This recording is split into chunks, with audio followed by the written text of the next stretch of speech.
Bonjour, aujourd'hui on va voir le rapprochement du chiffre d'affaires par la méthode encaissement. Cette méthode est utilisée d'une manière fréquente lors d'un contrôle fiscal. L'enjeu qui se présente, c'est à justifier de manière scientifique et rapide l'écart soulevé entre les encaissements et chiffres d'affaires en TTC déclarés. Prenons l'exemple suivant. Monsieur le contrôleur a additionné les encaissements bancaires qui les a collectés à partir des relevés bancaires. Il a ajouté par la suite les encaissements effectués dans la caisse à partir de la comptabilité.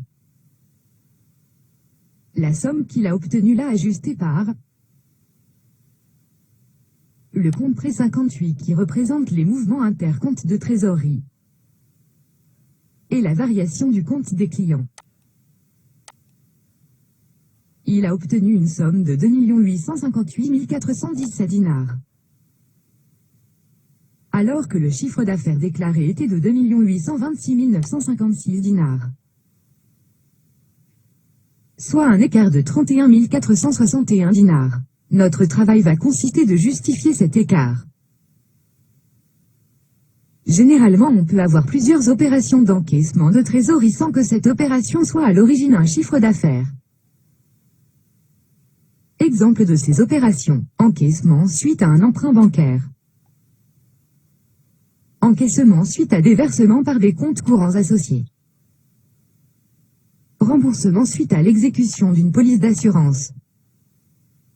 Avance client, cession d'immobilisation, etc. Mais pour déceler toutes ces opérations et d'autres, on a besoin d'une technique pour isoler toutes les transactions ayant une liaison directe avec le cash.